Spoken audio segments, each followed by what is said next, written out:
Bismillahirrahmanirrahim. Assalamualaikum warahmatullahi wabarakatuh.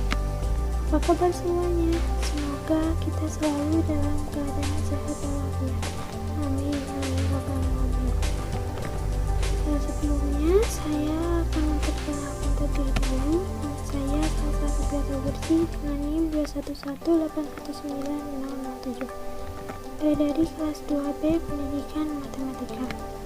Nah, di sini saya akan menjelaskan materi peluang pada kelas 12 SMA. Nah, sebelumnya teman-teman pernah belajar mengenai peluang itu di kelas 8 SMP.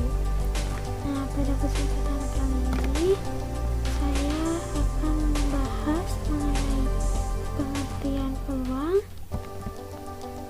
kaidah pencacahan, penotasi dan kombinasi, dan peluang suatu kejadian. Langsung saja ke pengertiannya.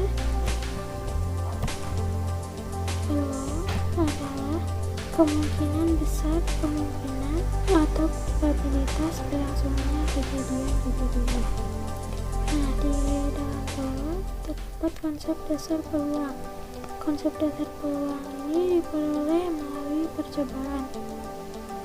Sifat dasar dari percobaan yaitu yang pertama, setiap jenis percobaan mempunyai kemungkinan hasil atau peristiwa atau kejadian yang akan terjadi. Yang kedua, hasil dari setiap percobaan secara pasti sulit ditentukan. Nah, kita ilustrasikan seperti yang pada tabel, yaitu percobaan pertama, kita melempar satu keping mata uang logam. Nah, kemungkinan hasilnya itu akan muncul gambar atau angka. Nah, percobaan yang kedua yaitu melempar satu buah dadu. Kemungkinan hasilnya itu akan muncul mata 1, 2, 3, 4, 5, dan 6.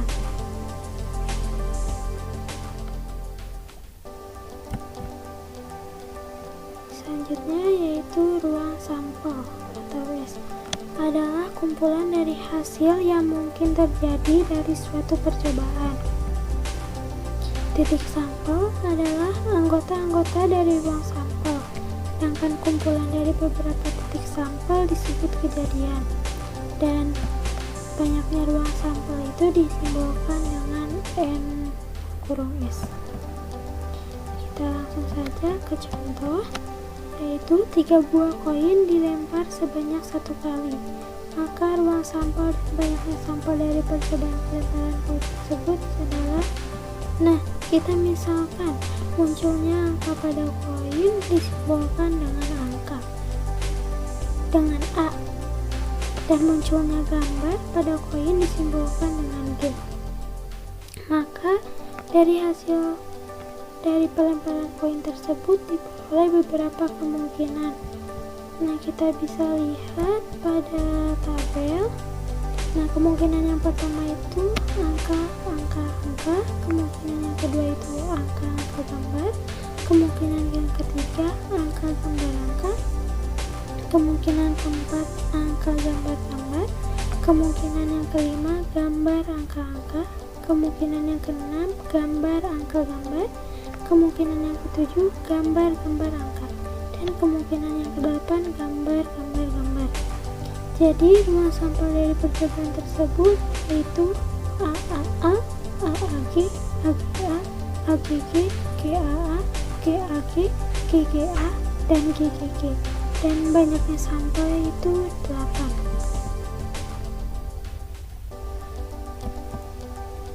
Selanjutnya yaitu kaidah pencacahan, permutasi, dan kombinasi.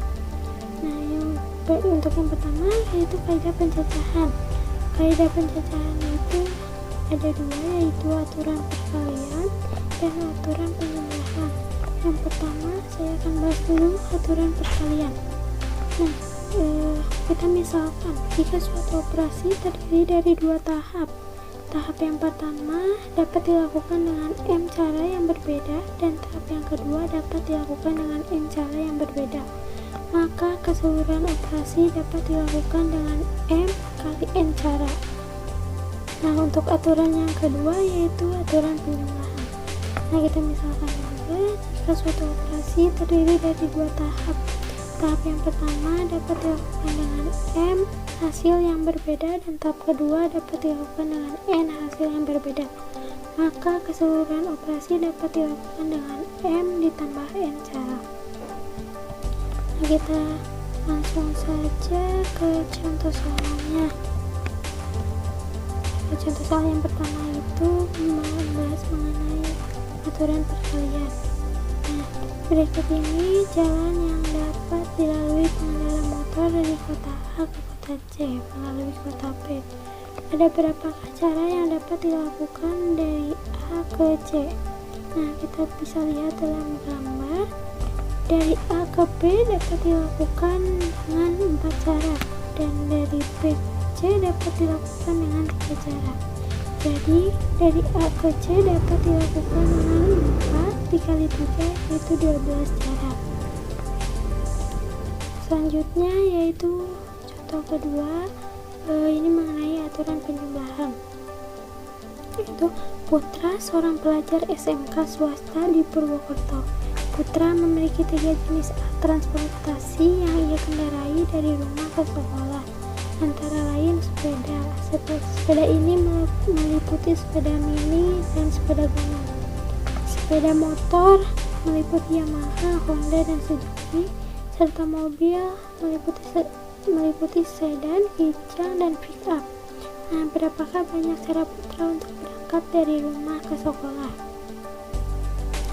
Alat transportasi yang dipakai Putra dari rumah ke sekolah hanyalah salah satu saja, yakni sepeda atau sepeda motor atau mobil. Tidak mungkin Putra akan mengendarai semuanya. Jadi, banyaknya cara Putra berangkat dari rumah ke sekolah merupakan banyak cara mengendarai sepeda, ditambah banyak cara mengendarai sepeda motor, ditambah banyak cara mengendarai mobil.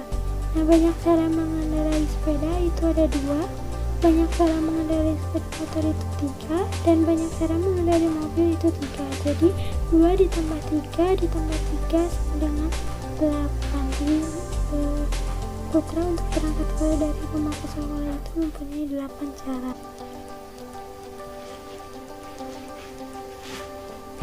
Untuk yang selanjutnya yaitu mengenai faktorial. Ya, faktorial yaitu hasil kali bilangan bulat positif atau bilangan asli berturut-turut dari n sampai 1 disebut n faktorial atau ditulis dengan n faktorial. Nah, n faktorial ini mempunyai rumus yaitu n dalam kurung n pangkat 1, n dikurangi 2, n dikurangi 3, seterusnya 3 dikali 2 dikali 1. Nah, untuk 0 faktorial yaitu sama dengan 1. Langsung saja ke contohnya, yaitu hitunglah 5 faktorial dibagi 2 faktorial. Nah, 5 faktorial ini yaitu 5 dikali 4 dikali 3 dikali 2 dikali 1. Dan untuk 2 faktorialnya itu 2 dikali 1, maka hasilnya yaitu 60. Untuk selanjutnya yaitu permutasi dan kombinasi. Yang pertama itu permutasi. Permutasi adalah susunan objek-objek dan memperlihatkan urutan tertentu.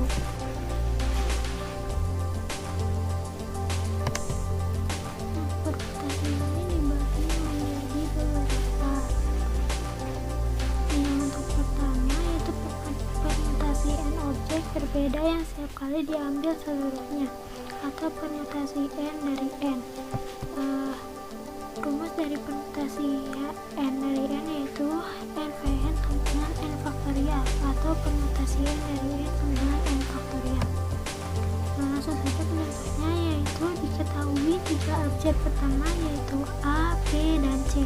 Berapa banyak susunan yang mungkin dari 3 urut yang berbeda itu? Nah, permutasi 3 dari 3 yaitu 3 faktorial. Jadi 3 dikali 2 dikali 1, maka hasilnya yaitu 6 cara. Nah, yang kedua yaitu permutasi n objek berbeda yang setiap kali diambil sebagian, atau permutasi R dari n. Nah, permutasi ini banyaknya permutasi n objek yang diambil oleh R objek, atau R kurang dari 0, R lebih dari n. dinotasikan NVR atau P dalam kurung N, R atau permutasi R dari N. Dibaca permutasi R dari N.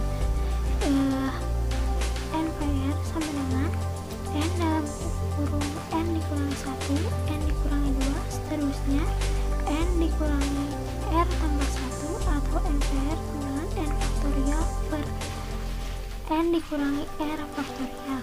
Langsung saja ke contohnya, yaitu terdapat 5 buah buku berwarna merah, hijau, biru, coklat, kuning akan disusun terdiri dari 3 buku. Ada berapa susunan keseluruhannya? Nah, N-nya itu ada 5, R itu 3, jadi permutasi R dari N yaitu N faktorial per N dikurangi R faktorial. Jadi permutasi 3 dari 5 itu 5 faktorial per 5 dikurangi 3 faktorial. 5 dikurangi 3 hasilnya 2, jadi 5 faktorial per 3 faktorial, yaitu 5 dikali 4 dikali 3, hasilnya yaitu 60. Yang ketiga yaitu permutasi N objek yang tidak semua berbeda. Permutasi ini banyaknya cara menyusun unsur dalam suatu baris. Jika ada P unsur yang sama dari satu jenis, Q unsur dari jenis lain, dan seterusnya. Untuk rumusnya yaitu P sama dengan N faktorial dibagi P faktorial kali Q faktorial. Langsung saja ke contohnya, yaitu berapa carakah 5 huruf dari kata cuaca dapat disusun dalam satu baris. Nah, unsur-unsurnya sama, yaitu huruf C ada 2 dan huruf A ada 2.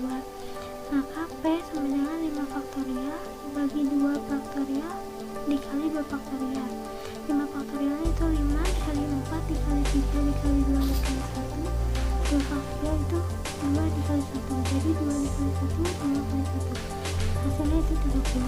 Jadi susunan yang mungkin itu ada 30 buah.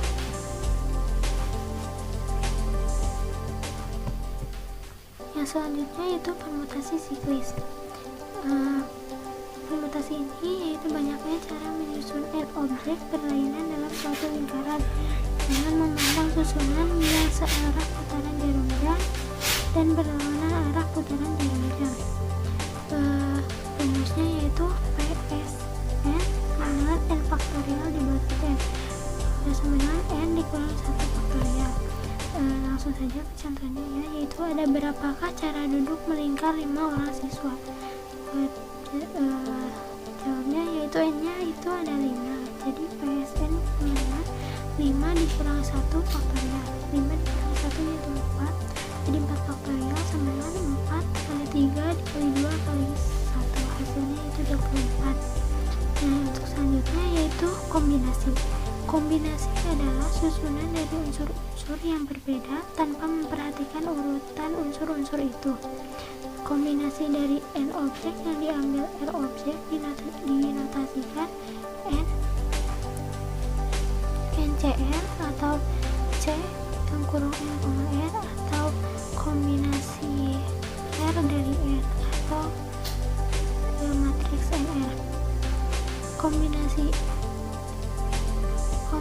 itu dirumuskan sebagai berikut. Kombinasi R dari N sama dengan N faktorial dibagi R faktorial dalam kurung N dikurangi R faktorial. Langsung saja ke contohnya, yaitu ada berapa cara dapat dilakukan jika 5 pemain bola basket diambil dari tim yang terdiri 12 pemain untuk berpartisipasi dalam pertandingan persahabatan.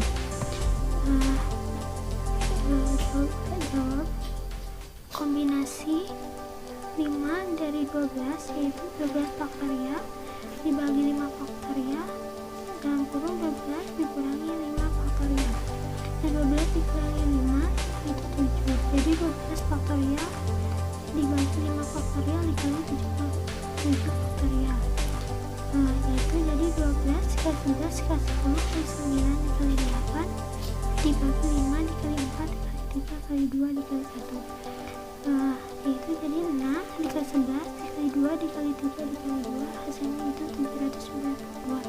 Jadi banyaknya cara memilih 5 pemain dari 12 pemain itu ada 792 cara.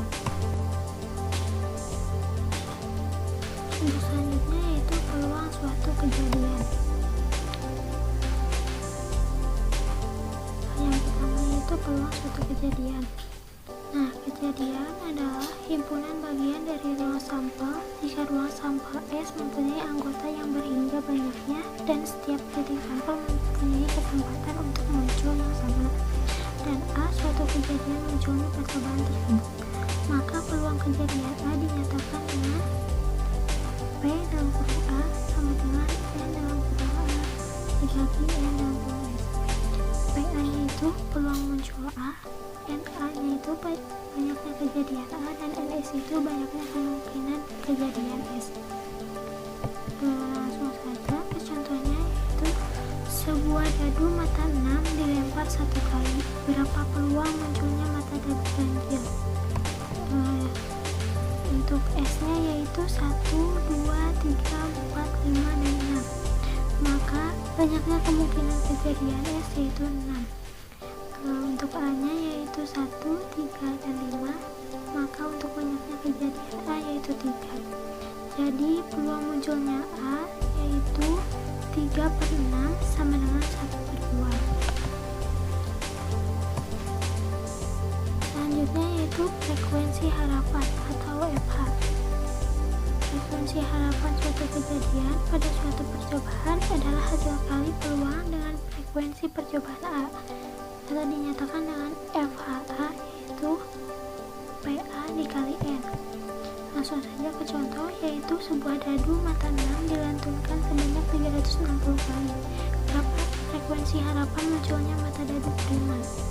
Untuk S nya yaitu 1, 2, 3, 4, 5, dan 6. Jadi jumlah kemungkinan kejadian S nya yaitu 6. Untuk A nya itu 2, 3, dan 5, maka untuk jumlah kejadian A nya yaitu 3, maka peluang kejadian A yaitu 3/6 atau 1/2. Jadi frekuensi harapan A nya yaitu peluang kejadian A dikali N, yaitu 1/2 dikali 360, hasilnya yaitu 180 kali. Untuk selanjutnya yaitu kepastian dan kemustahilan. Peluang suatu kejadian mempunyai nilai permutasi kurang dari sama dengan 0, permutasi dari 1. Artinya jika P sama dengan 0, maka kejadian dari suatu peristiwa adalah mustahil atau tidak pernah terjadi, dan jika P sama dengan 1, maka suatu peristiwa pasti terjadi. Untuk selanjutnya yaitu komplement dari suatu kejadian. Jika A komplement menyatakan komplement dari kejadian A, maka PA komplement sama dengan 1 dikurangi PA. Langsung saja ke contohnya, yaitu peluang Rina lulus ujian matematika adalah 0,89, maka peluang Rina tidak lulus ujian matematika adalah, untuk A nya yaitu kejadian Rina lulus ujian matematika adalah 0,89. Untuk A komplementnya yaitu kejadian Rina tidak lulus ujian matematika. Jadi peluang Rina tidak lulus ujian matematika yaitu PA komplement sama dengan 1 dikurangi PA sama dengan 1 dikurangi 0,89, hasilnya yaitu 0,11. Untuk selanjutnya yaitu kejadian majemuk.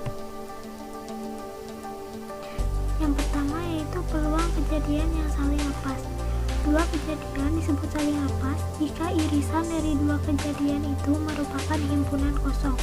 Himpunan A dan B dikatakan dua kejadian yang saling lepas, sebab A irisan B sama dengan himpunan kosong.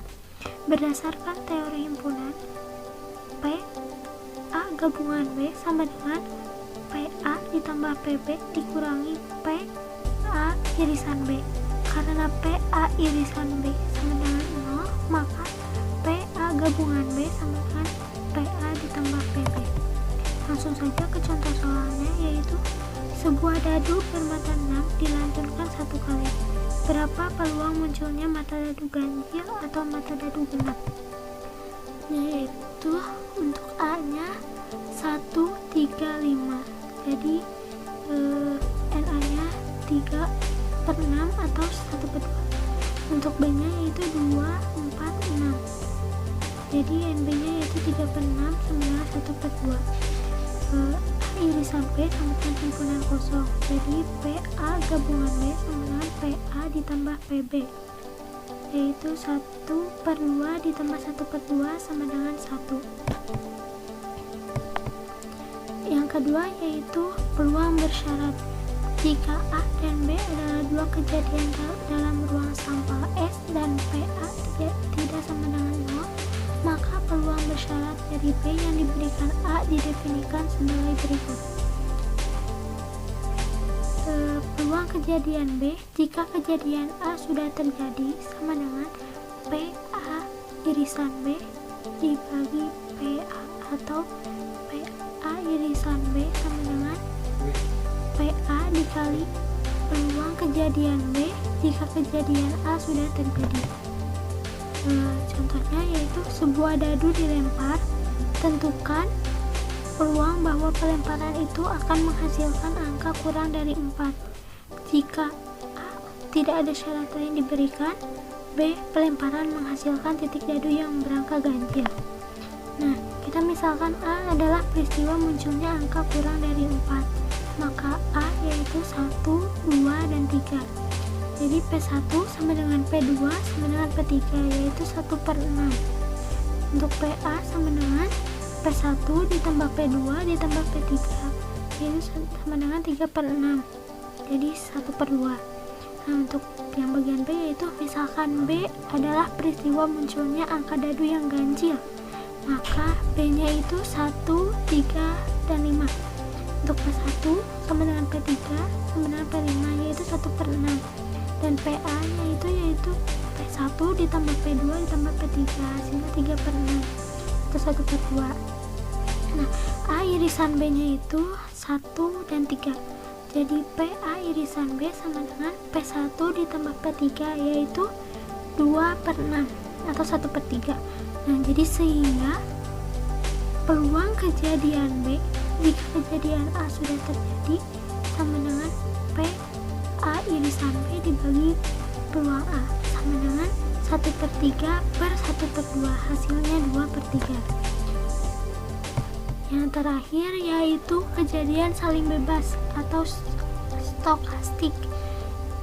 Jika dua keping mata uang yang homogen dilantunkan bersama-sama, maka kejadian yang mungkin adalah S, G1, G2, G1A2, A1G2, A1A2, atau NS sama dengan 4. Pada kejadian mata uang pertama muncul G1 dan mata uang kedua muncul G2, maka PG1 1 per 2 dan PG2 1 per 2. Kejadian G1 dan G2 adalah dua kejadian yang saling bebas. Jadi PG1, G2 sama dengan PG1 irisan G2 sama dengan PG1 dikali PG2 sama dengan 1 per 2 dikali 1 per 2, hasilnya 1 per 4.